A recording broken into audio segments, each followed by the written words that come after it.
So I got this piece of angle iron, the lightest 2-inch angle iron you can get, to try and stop the double tripping, or not to stop,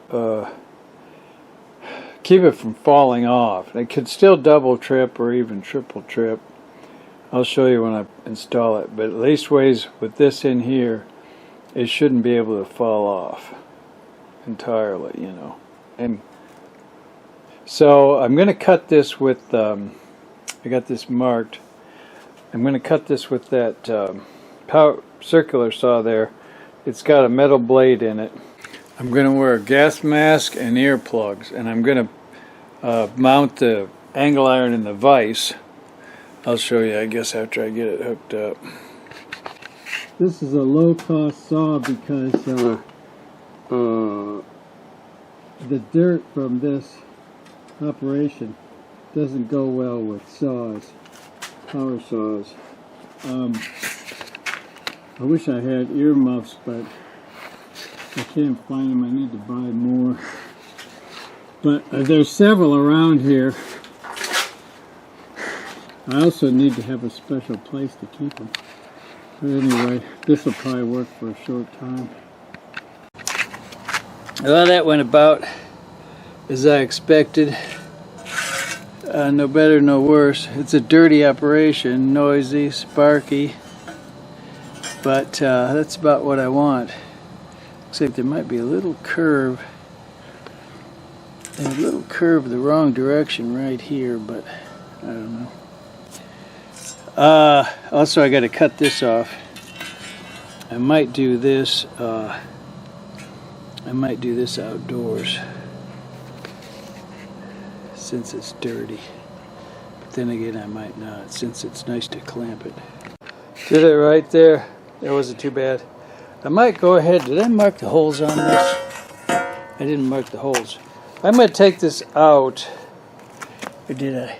No. I'm going to take this over there and mark holes. So this is how it goes. You're going to trap that arm so it can't fall off of that wheel. And it could still hang up and sit in this space here. This is the trip space. And it could trip more than once sitting there. But it might not be so likely to do it with this because it can't hang up on this wheel.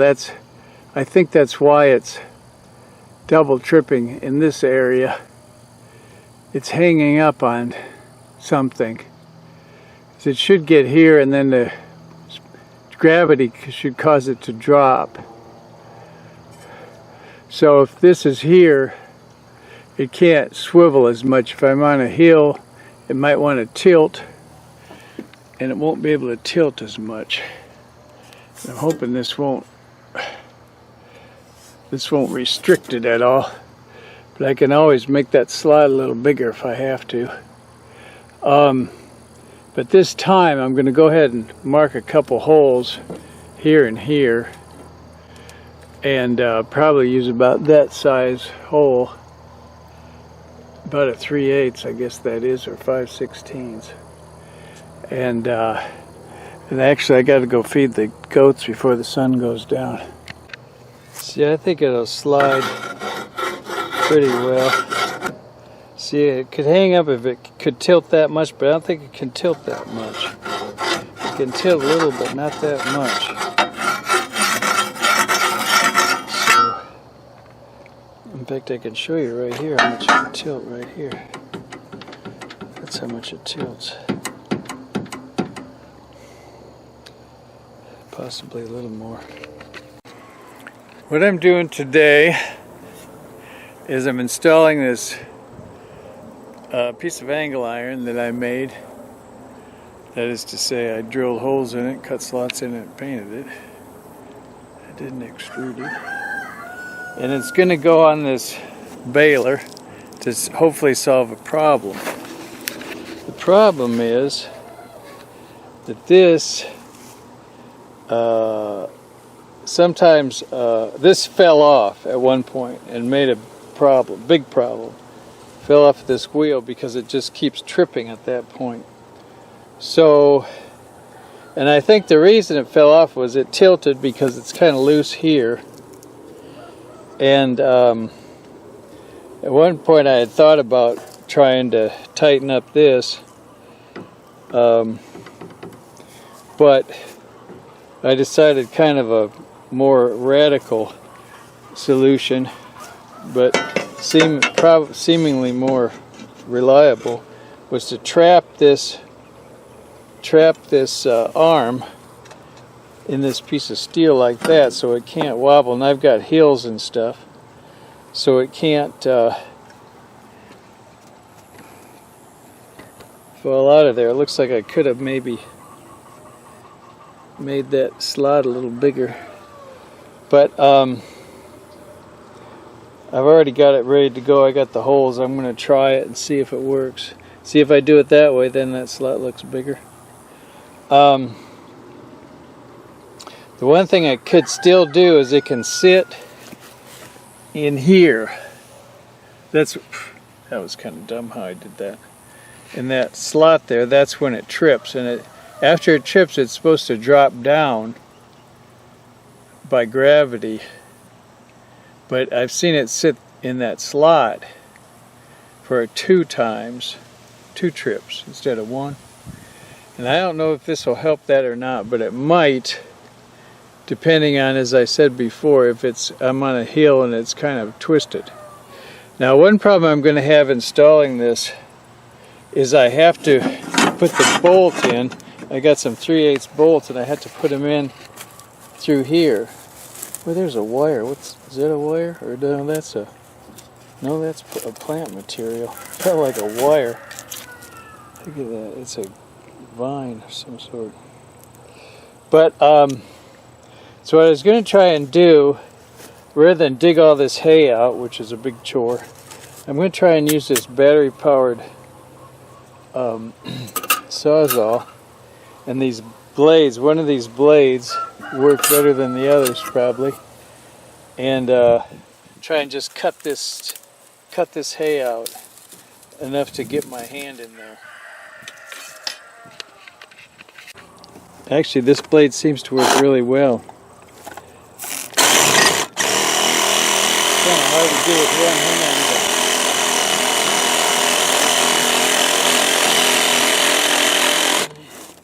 it seems to cut it pretty easily.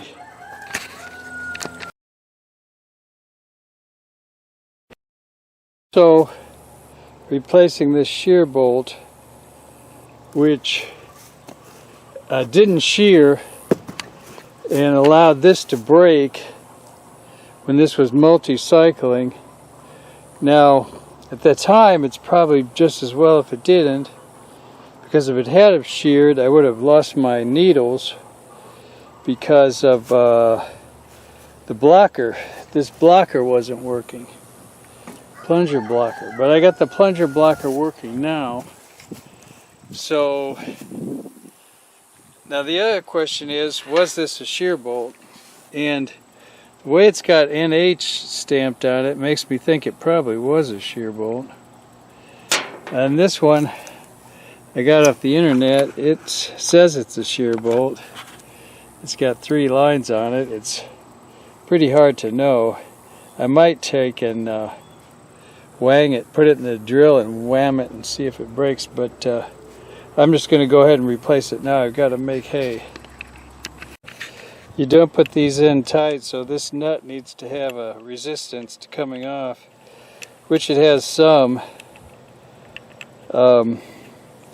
Tempted to get in there with a file and gum up those threads a little bit. That's probably what I maybe should do. I also bought these for the flywheel, which did shear, and I'd lost the bowl. I'd like to look at, and this one, all this one is like this. It doesn't have any kind of official packaging, but and it has those 3 lines like the other one. I've heard you can just use a low-grade bolt instead of an official shear bolt. That might be what's going on here. But this one did shear, and it goes on this flywheel. This one had a lot of resistance, almost like it's not the right thread pattern. I think what might be those 3 divots might be where they jam up the threads, or they're supposed to. And this one didn't get jammed up very good. This one I can screw down with my finger.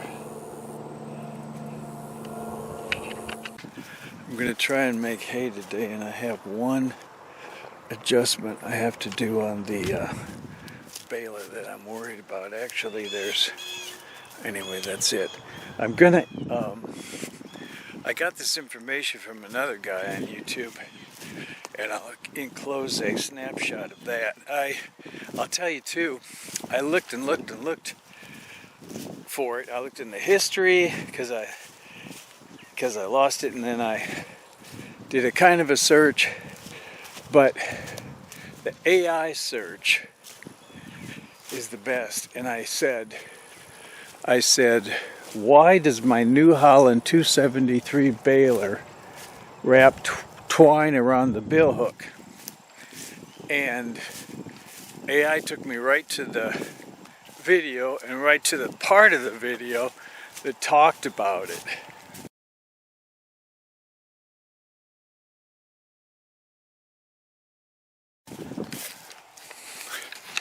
So there's my baler. Gotta uncover it. I said it was last, but I'm gonna try and do it again. Here's a missing knot. It's ready to go to try and tie another one, but what's happening is it's wrapping around this, and the reason it's wrapping around this is the knife is supposed to strip it off, and it's not stripping it off. It's kind of loose. But I don't know if there's much I can do about it. This is the new one over here. Boy, that one's a lot tighter. That one's a whole lot tighter. But I guess maybe I'll hook the I'm going to buy another one of those. It was $150. But another thing, I think one of these is too tight. I forget. But I'm going to try to adjust that so it'll work. So it'll strip the knot. If I could put another washer in. It seems like it should have a washer on this side anyway. See, this one doesn't move. I wonder why that is. Okay, so what you do is you take this bolt off so it'll swing up like this. I just pulled this string to let it go, and then the trick is this. When this goes by, it's supposed to strip the knot. Well, see, it's a mile away, figuratively speaking.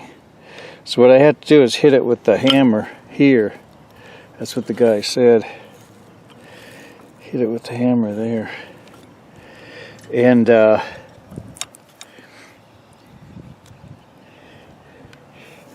he talked about a lot of other stuff too, but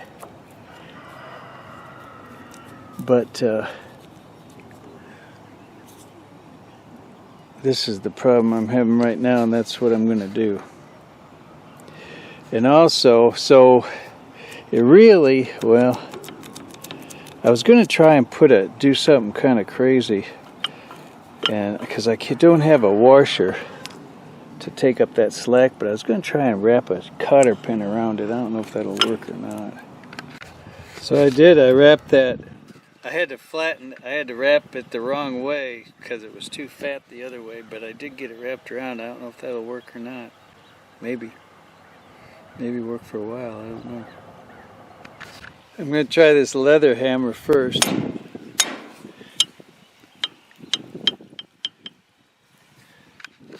That didn't do anything. You know, it is so far off. I'm worried about it.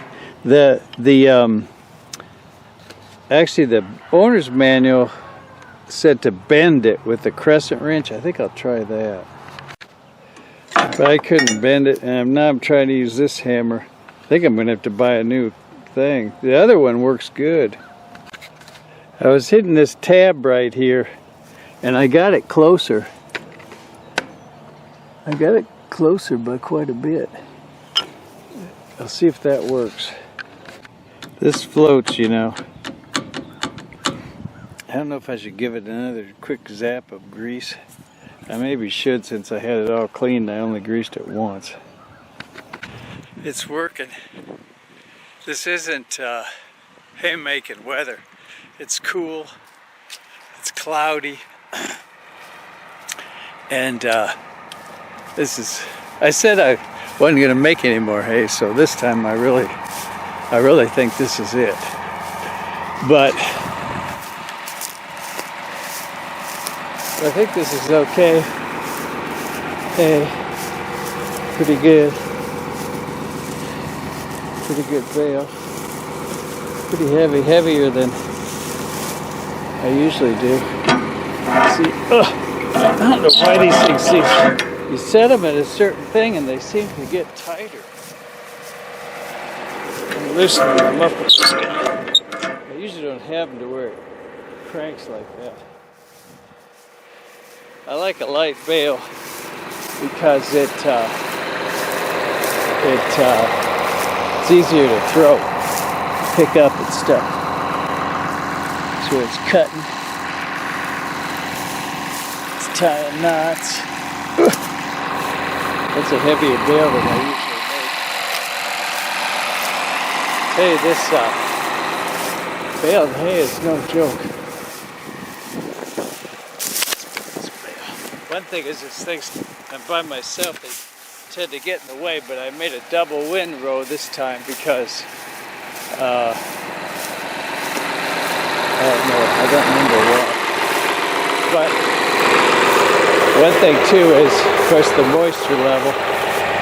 And now this looks kind of wet right here. What I do is, if I can twist it and get moisture out, like this.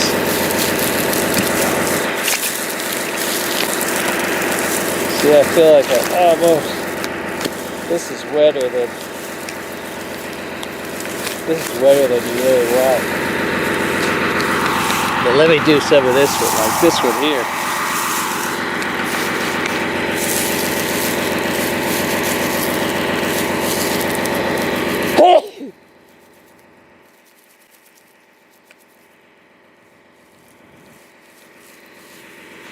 I think it'll be all right. I don't have a lot more to do. Then I gotta pick it up. Because it's gonna rain.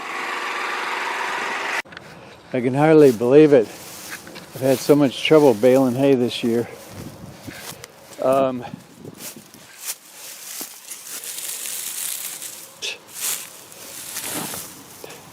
Some of the hay I lost. I had picked the weeds out before I went to bale it, and then it rained.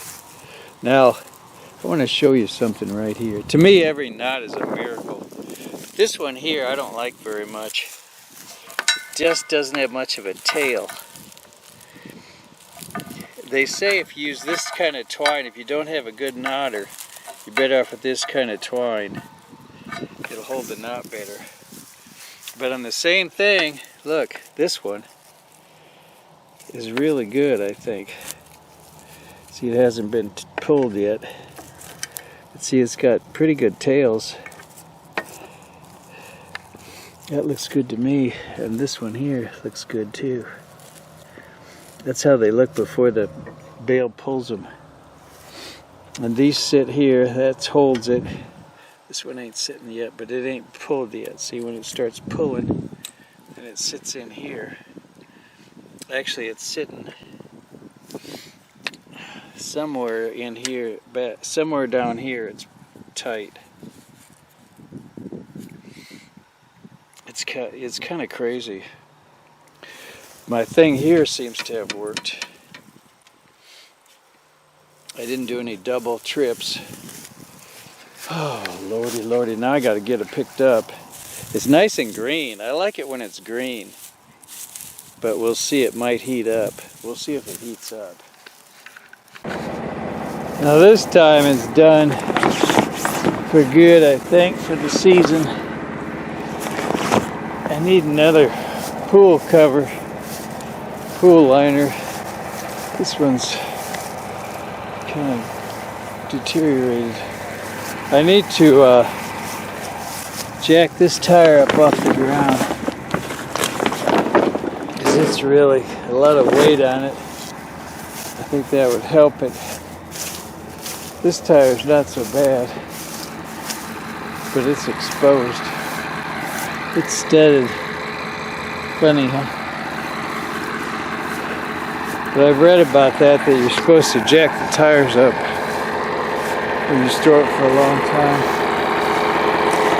Let's see, maybe I'll do it, huh?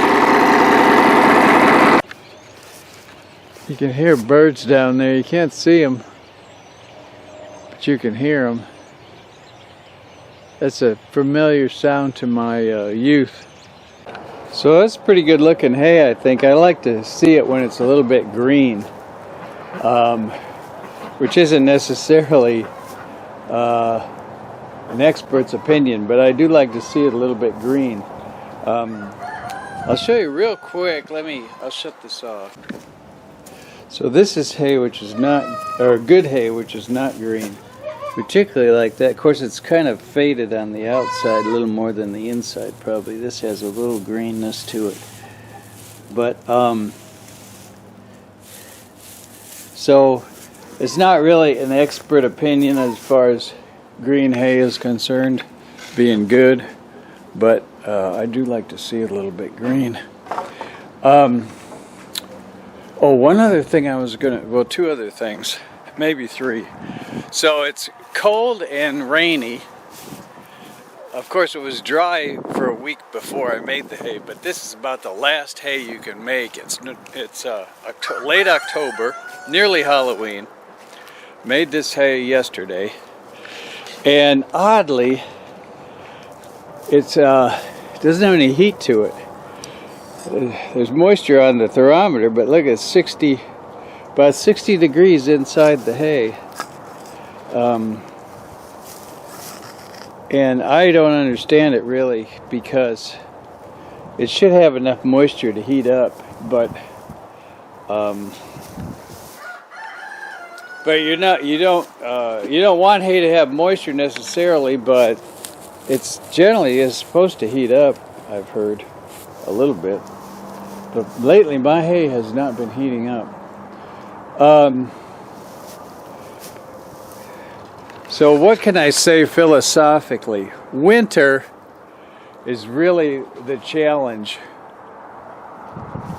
Winter is such a challenge for the farmer, and I'm thinking in terms of, this the water's going to start freezing. I've got goats out here, which is fine, but somehow I got to keep their water from freezing, which means electricity, extension cords, and also another thing I'm thinking about is to get water out there, the garden hose. Now, I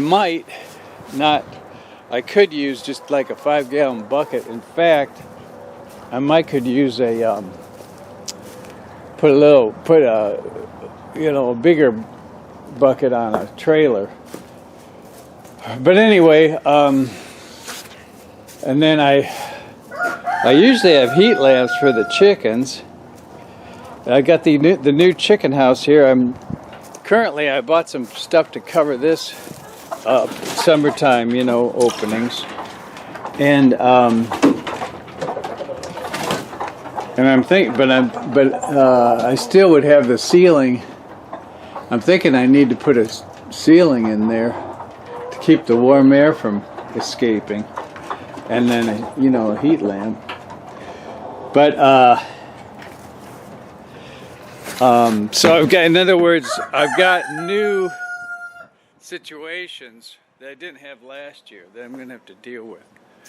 I want to move animals out of the barn in general because I need the barn for so many other things. Plus, if you do have an animal that just has to be in the barn, you know, and it's already full of animals, then you got a problem. So, also I moved animals out of this lean-to. My dad always called it a lean-to. This is the first time I've ever called it that. This roof attached to the barn, that's where I've got this hay right now. There used to be animals in here. And I got the ducks. I'm going to get the ducks out of there too. They're going over there in one of these buildings, which I'm thinking I really don't need to make these buildings this tall. This is believe it or not, that's only a 4-foot stud. But I'm thinking in terms of, next thing I'm thinking about 32-inch studs, because I really don't need that height. I need to do a video on these, how to build these. I kind of have already done it, and I haven't. The one thing too that I haven't done is cost. I don't know what those things cost, and I'm afraid it's more. I pretty much know it's more than I was planning on, but I need to figure out what the cost of those things is, which is kind of a wintertime activity. Right now I'm here's another thing. Right now what I'm working on is dividers for these goats, because you got your dominant goat. Well, I'll show you in the barn. I'm going to make dividers for those types of buildings, but I'll show you what I got in the barn in this one. There's one of these goats is dominant, and it will, if you have a single doorway, that's a baby, believe it or not. If you have a single doorway, the dominant goat will stand in the doorway and prevent the other goat or goats from coming in. So, on those buildings, I left a big space open. There's no door. It's just 3 walls. Oh, are you a bad goat? Are you a bad goat? That's the dominant one right there, and that's her baby. But they still will prevent, even with just having 3 walls, they still will prevent other goats from coming in. That's what the boys are doing out. I've got 4 boys out in that pen. Well, in this case here, was similar. With 2 doorways, there's a doorway over there. This goat would prevent the other goat from coming in because it can monitor both doorways. So I had this divider. This is the kind of divider I'm going to make right now. But that wasn't enough because it could swing around and attack that goat on that side. So the goat would run out. So I put these pallets here so that it can't really chase the goat out of here anymore. It would have to go into that doorway, then it could chase the goat out, but at that time the goat could come back in this side. So it's kind of a whack-a-mole. And that's what I'm working on for the boys. I got 4 boys out in one of these buildings like this, and the 2 of the boys will keep the other 2 out of the. And as a matter of fact, I'll show you. Last night I put up a little awning for the 2 that they won't let them in. Everybody's out now. It's just kind of damp right now, and maybe a few drips here and there. They don't mind that. But when it's raining, they don't want to be in the rain. And so, see where that dirty looking white goat is? He's the meanest one of all. I put that little fabric up so they'd have a little way to get out of the rain. There they are now, those two boys there. Now, one reason I'm keeping them is I want to see them get bigger. They should get as big as him. Or they might get as big as him. He's daddy. That's daddy right there. It's funny, too, how they don't eat that green grass. They'll eat the hay I bring them. Are you big daddy? So anyway, so I want to see them get as big as him, which is good for the pounds when you go to sell them. Plus, I want to see them become the dominant goats in this. Now, this guy here is interesting because he has really put on some muscle mass in the past year, particularly in the past 3 months, around his neck. I don't know if it's because he doesn't have any horns. He's got more neck muscles. What's on your nose? You got a nasty looking nose. I think that's from this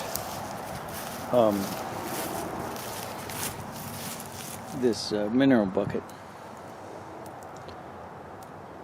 But anyway, I got to get going. Now that I'm out here, though, I could show you these girls have a divider, which I don't think they really need it. But since it's there, I'm just going to leave it. But they're not quite so. They get along pretty well. I don't even know which goat might be dominant. That brown one is more active. Look at it chewing its cud. You see that? But anyway, I got to build those dividers and install them before it's supposed to rain quite a lot. I guess I'm fooling around partly because it's not raining, and partly because I can build them in the garage. But then after they're built, I'll have to take them out there and install them. So I better get after it. Here's some philosophy for you. I just moved that board, and I noticed wasps dropping. I think probably because it's chilly. Look at that big old wasp nest. I just moved that big board looking for,